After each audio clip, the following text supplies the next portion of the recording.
Hello world, and we are back. My name's Kyle Fischl, and this is going to be episode 78 of my poker vlog. Today I'm going to cover the most notable hands from the previous weekend I played. It includes some 2-5 and a single 1-3 hand. Before I get into it, as per usual, my RadPoker rating has continued to improve, trying to get that up to possibly the top player. We'll see how that goes. And one good thing about playing poker in Florida is if you have a swingy, rough, up and down kind of day, there's always a beach nearby to help you relax a bit.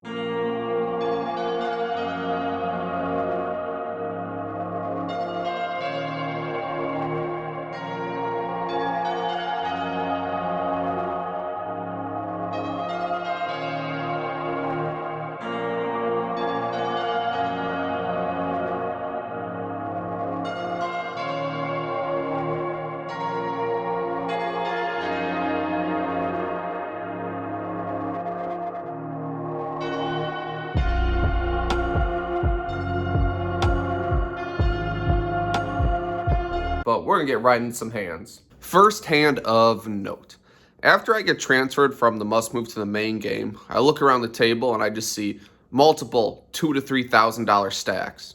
Now some people might look at this and say this is a real bad table to sit at where you can only max out at $800. I just look at it as an opportunity. Like I only have to risk $800 to get a full double up most of the time. When people have such large stacks, they're likely going to get it in with very weak hands. So I know that I have the opportunity to just push action with a smaller stack and just get it in against a wider than normal range, which comes up with the first hand that I play. With a bunch trail of $10, there's one caller. The big blind player raises to $40 before a middle position player raises to $110. Now, I'm in late position with ace king. Definitely not going to just call this. Definitely going to try to get the stack to pot ratio to be able to jam on any ace or king high board. So I raised to 300. The big blind calls and the middle position raiser calls as well. So we're going three ways to a flop. Please be ace high. Well, the flop's still pretty good. It's 9-4-4. Pretty good board for me. When the big blind checks and the cutoff checks, there's only one option. I'm not checking it back and I'm not raising small. I'm going all in. I do this for a few reasons. One, I should have the best hand and it's extremely vulnerable, needs protection. So there's that. And two, I can theoretically have 5, 6, or 7s to fold, as I'm kind of repping aces, kings, or queens. But as I said in the beginning of this hand, they might just be pot committed with hands like that, to which case I'll just take my 2 overcards and hope to improve. Whichever the outcome, I'm all in. The big blind eventually folds, and the cutoff calls for only like $100, $200, which, you know, to win $1,200, he should be calling with quite literally any 2 cards. Which is what he had. He had ace 10. So we win even a little extra $200 with that bet. Worked out well.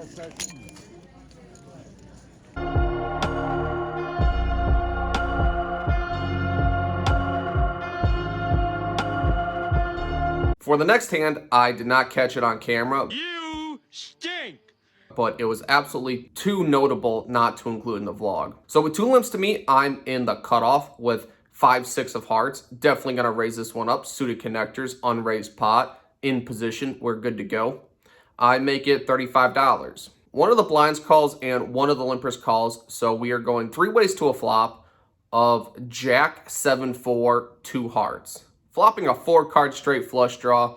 We are pretty much happy to push the action as hard and as fast as we want. When it checks to me, we're going to start out with an $80 bet, thinking we can build a pot as we have so many outs to improve to a straight or a flush by the river if we see all 5 cards. Well, to my surprise, both players call, so we're actually going 3 ways to a turn card, which is the king of spades. When it checks to me a second time, I'm very happy to fire a second time on this card, not only because I have a straight flush draw. If my opponents had a hand like ace jack, queen jack, 10 jack, they might be willing to fold to a second barrel, and we can win without actually making our hand. I can have a pretty balanced range of jacks, kings, queen 10 of hearts, ace x of hearts, and king jack. That would play the exact same way. So I have some value and some bluffs in this second barrel bet.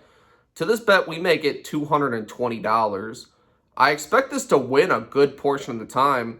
However, when the big blind calls, I'm not very happy about it. I think he's pretty strong, and I'm going to need to hit one of my outs to win. And I'm not even certain if my hearts will be good, which is not really a situation you want, but it is what it is. The other player folds, so we are heads up to a river, which is the 3 of diamonds. Yeah, somehow we hit the absolute disguised nutted card. I did it again! And when my opponent checks to me, it's time to think about sizing. I think in general, you should go very, very big here. Pretty polarizing, as there are plenty of bluffs you could have here, as well as my exact disguised value hand. And I don't block any of the value hands he could have. If he had king, jack, pocket jacks, pocket sevens, anything like that, he's probably going to pay off a huge bet.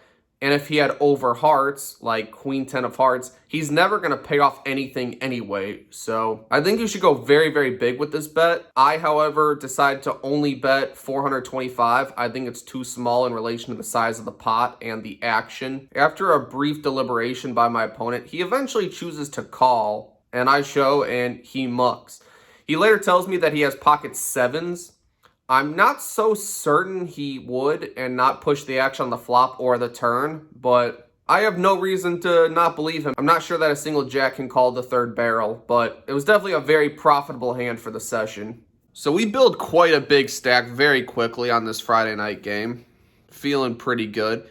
Even better, with 2 limps to the button, he raises to $30. I look down at 2 black aces in the big blind. I raise to $110. It folds back to the button, who decides to call, so we're heads up to a flop of deuce 4-4. Again, a very good board for aces. As I'm first act, never really gonna check. Gonna bet nearly pot size, as I'm trying to get stacks in on this, as any pocket pair should pay me off. Maybe even 2 random overcards, ace X, anything like that might pay off 1 street, so I want that street to be big. I bet $200. And after my opponent does a fake fold and huffing and puffing and grabs his chips and angrily does a side call, I don't know what I was looking at, because if I would have saw that, I would have open folded. I swear to you. If I would have saw that much Hollywooding at a 2-5 table, I would have just known he had it. But I must have been looking out the window or something. Oh, shooting star, that's the best. You know, after the turns of jack, I go all in, and he obviously has 4-5. I include this hand, one, because I played it horribly, but also to illustrate all the information that's just absolutely free out there. This guy did everything short of just telling me he had a better hand, and I chose not to pay attention and not to look at it. I was simply tunnel visioned on my aces and a board that should be very good for aces, and not the free information he was giving me that would have led me to the contrary. Oh well, the more you know.